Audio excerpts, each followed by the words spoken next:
Hello everyone, in this video I'll be showing you how to easily cheese the boss Lady Butterfly in Sekiro Shadows Die Twice. Now, I did not start this fight very well. As you can see, my health bar is already depleted, but I was able to turn this around as there's a pretty good strategy you can use against this boss here. So that trick is dodging to the left or right and then following it up with a dodge attack right away. For some reason she can't parry this, and as you can see it's chipping down her health bar, so it's reducing her vitality, and it's also building up the stagger bar, so this becomes very useful later on in the fight.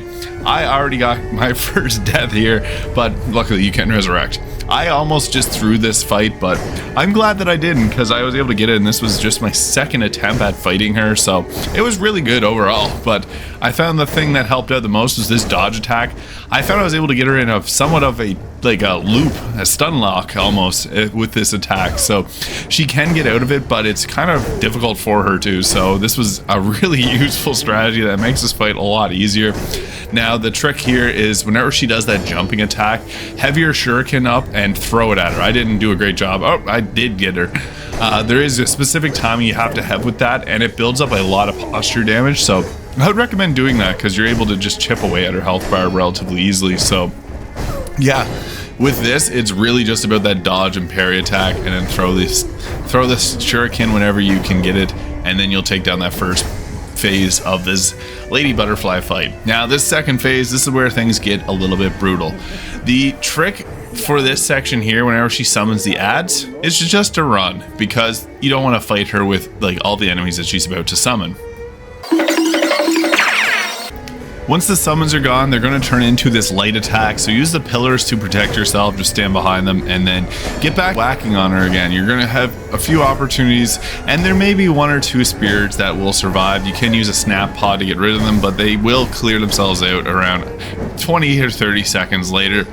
Now if you hit them once or twice, they will disappear, so that makes it a little bit easier.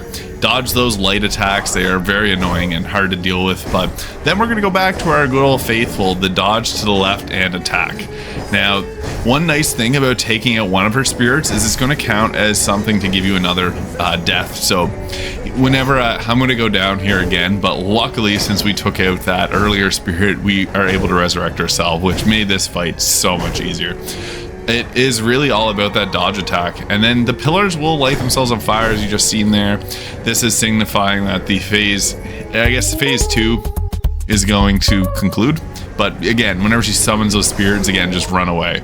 Now I went down again here, but since we took out that spirit, we get to go again, so that made this fight a lot better. I did not expect to come back from the dead there, but this was the game changer for me. So yeah, don't be afraid to take out at least one of the spirits if you've been down already, and watch out for those light attacks. As I said, they can be very deadly. You can parry a lot of her attacks too. On my first ever attempt, you get in a really good rhythm with this boss. You can attack, parry, parry, attack, parry, parry. So that's a good strategy too, but when I realized that she can't do anything about the dodge roll, I just abused that. So again, here is all the spirits being summoned. You just have to run around really. She's going to use her ranged attacks, but as you can see, her health bar is really low up in the top left corner, so when she has low vitality, her posture stays built up for longer. But we're not really going for that posture victory anymore since her health is that low. We'll be able to take her out relatively quickly as soon as this phase is over. Again, running is the best option here, as you don't really have much stamina, or you don't have a stamina bar, so you don't have to worry about that. You can just full on sprint the whole time. And we don't have any of the throwing stars anymore, so this is really just about dodge and attack, dodge roll attack, dodge roll attack, and we're bringing that health bar down really quickly, so that's what we want. And we're almost there. My health is going down really quickly too, and we finally got her. Lady Butterfly taken down in Sekiro Shadows Die Twice. If you found this video useful, please hit that subscribe button below, and I'll see you in the next video. Thank you so much for watching.